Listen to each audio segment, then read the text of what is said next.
Encerrado efetivamente agora o pequeno expediente, dando início ao grande expediente, convido Vossa Excelência, deputado William Dib, PSDB de São Paulo. Senhor presidente, senhoras e senhores deputados, senhoras e senhores que nos assistem pela TV Câmara e nos acompanham pelas redes sociais. Num momento de grande indignação, Rui Barbosa afirmou: de tanto ver triunfar as nulidades, de tanto ver prosperar a desonra, de tanto ver crescer a injustiça, de tanto ver agigantar-se os poderes nas mãos dos maus, o homem chega a desanimar-se da virtude e rir-se da honra e ter vergonha de ser honesto. Albert Einstein disse: aquele que já não consegue sentir espanto, nem surpresa, estar, por assim dizer, morto, em seus olhos estão apagados.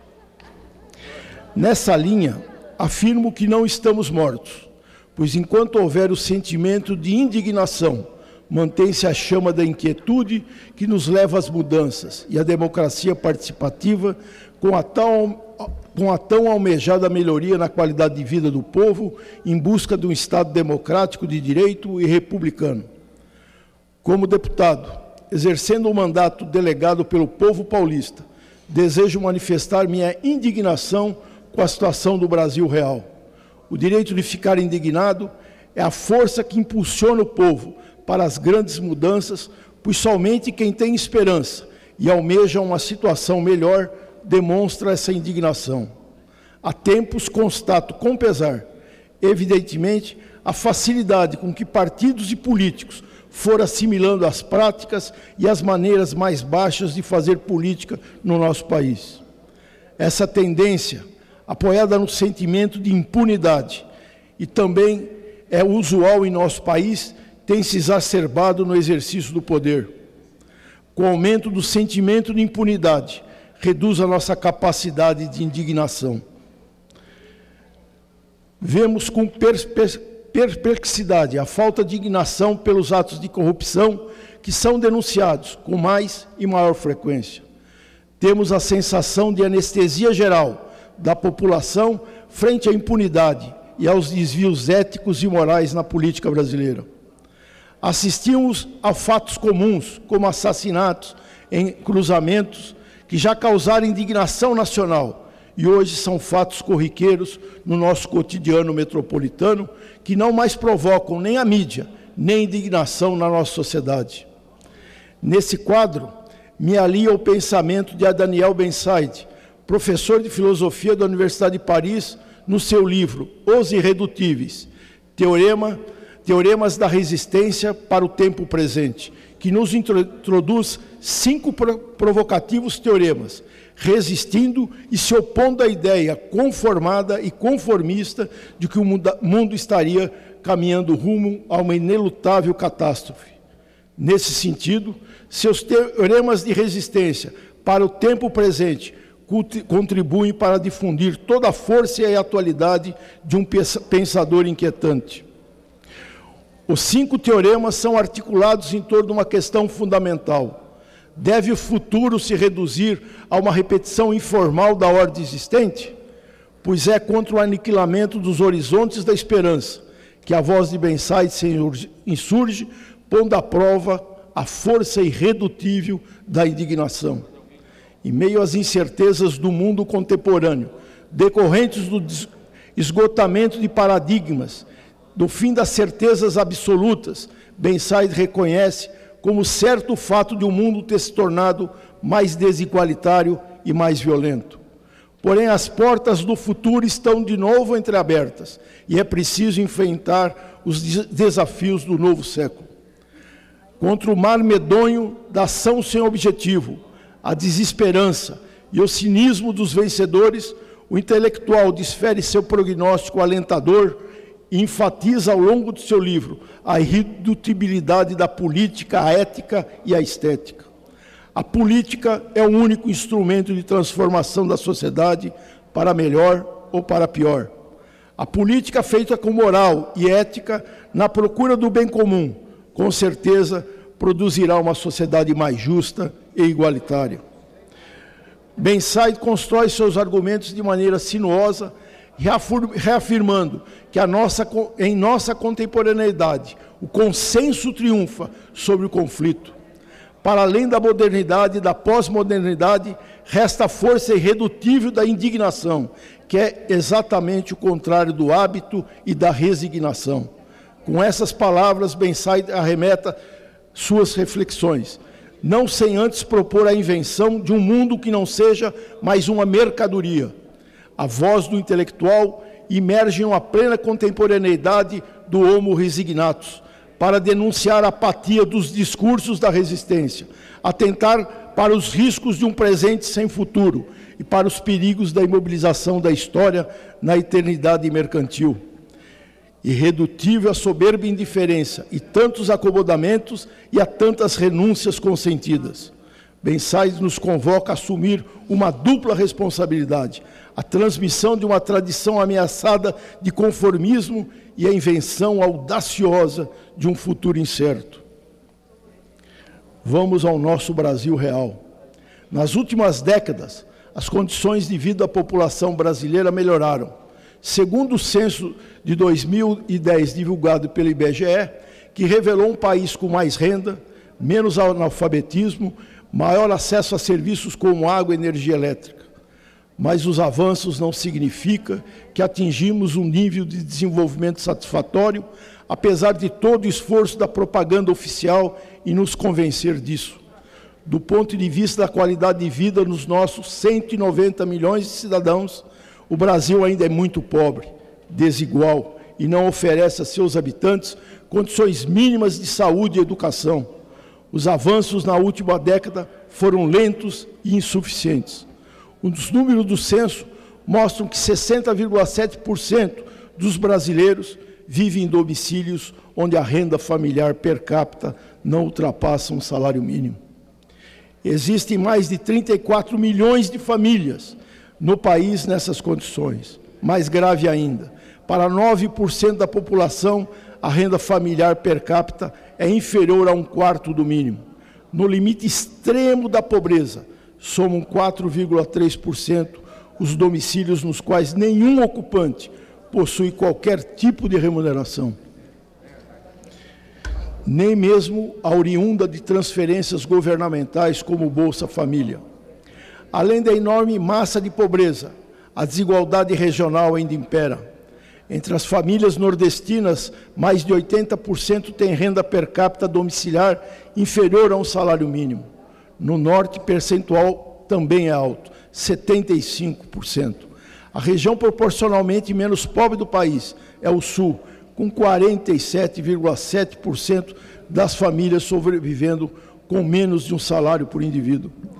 Apesar das enormes dificuldades remanescentes, o IBGE verificou que a pobreza diminuiu. Mas se é verdade que a pobreza diminuiu, a eliminação da miséria ainda é um sonho distante. A partir dos resultados do censo, resta claro que programas como o Bolsa Família não conseguem atender de maneira satisfatória os bolsões carentes do país. De acordo com o IBGE, 8,5% da população brasileira vive em renda familiar per capita de até R$ 70. Somam-se 16 milhões de pessoas consideradas miseráveis, de acordo com os critérios oficiais. A estimativa anterior do governo apontava a existência de, no máximo, 10 milhões de indivíduos nessas condições. Esquecemos de 6 milhões de população. Deputado Dr. William Dib, eu me sinto honrado em estar ouvindo o seu discurso. O senhor que tem demonstrado uma pessoa muito preocupada com o social. Tenho tido a honra de lhe conhecer aqui no Congresso. Ouvi falar do senhor é uma coisa, ele conhecer pessoalmente é outra. Seu discurso demonstra a sua grande preocupação com a realidade desse país. Hoje nós somos aí a sexta economia do mundo, mas quando se trata dessa questão de distribuição de renda, ninguém fala. Estamos lá, 100º, 28º, nono aí, lugar, é difícil. Entendo sua preocupação e quero lhe parabenizar. Lhe parabenizando, quero também parabenizar os eleitores que fizeram o senhor chegar nesta casa. São Paulo está de parabéns por colocar aqui um homem da sua qualidade. Que Vossa Excelência continue sendo esta luz brilhando deste Congresso Nacional. Parabéns, doutor Dib. Obrigado, pastor Eurico. Caro colega e amigo William Dib, né, é brilhante a sua análise da situação brasileira e correta. Eu gostaria só de adicionar alguma coisa. Se a gente pegar o mesmo censo de 2010 e analisar a curva de nascimento de crianças, ela vem diminuindo ano após ano. O que significa na prática? Se nós fôssemos uma família, é como se nós estivéssemos agora com menos criança e mais gente trabalhando na roça, se trabalhasse na roça. O rendimento aumenta naturalmente. Isso explica muito do que está acontecendo. O crescimento do Brasil, essas diminuições, é muito mais por efeito da demografia do que das ações de governo. Parabéns a Vossa Excelência, o seu raciocínio é brilhante. Obrigado. Deputado William Dib, somente gostaria de apartear Vossa Excelência. Eu, quando vi que foi publicado que Vossa Excelência faria o discurso do grande expediente, eu fiz questão de passar por aqui para poder ouvi-lo. Vossa Excelência tem sido, no estado de São Paulo, sempre uma referência para os políticos mais jovens.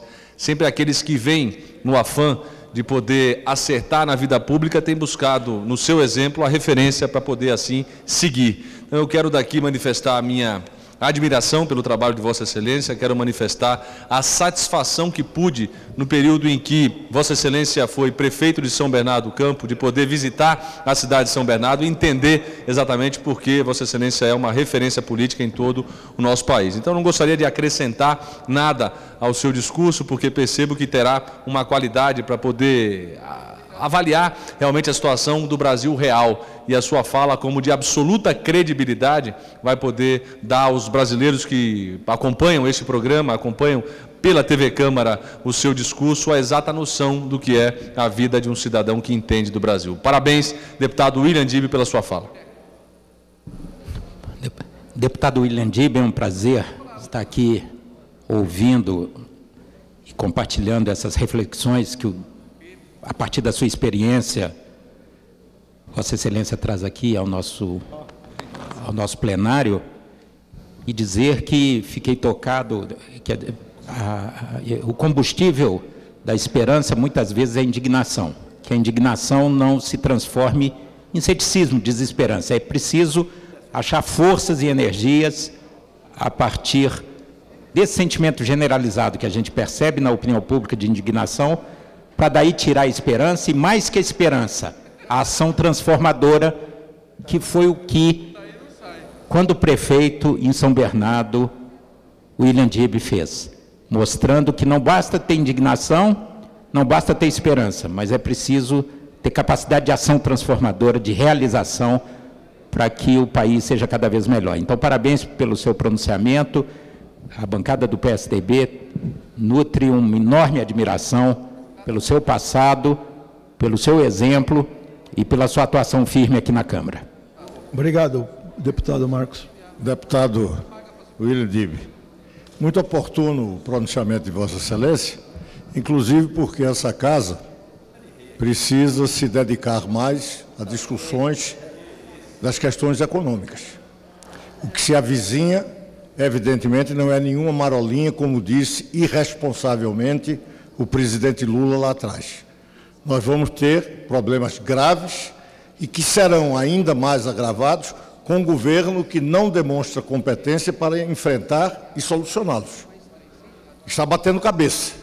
Imagina que vai resolver problemas da nossa economia com tungas em poupança, ou medidas de privilegiar a venda de alguns produtos ou bens duráveis. É oportuno e, por isso, o PPS e eu, pessoalmente, quero aqui saudar a sua intervenção. Mas eu queria mais. Eu queria dizer da minha imensa satisfação de estarmos mais uma vez juntos lá em São Bernardo.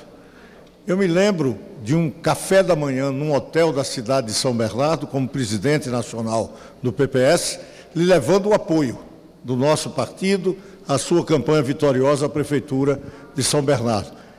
Já tínhamos sido vitoriosos com, me parece, Maurício Soares, também eleito pelo PPS, com o seu apoio, era vice, se não me engano.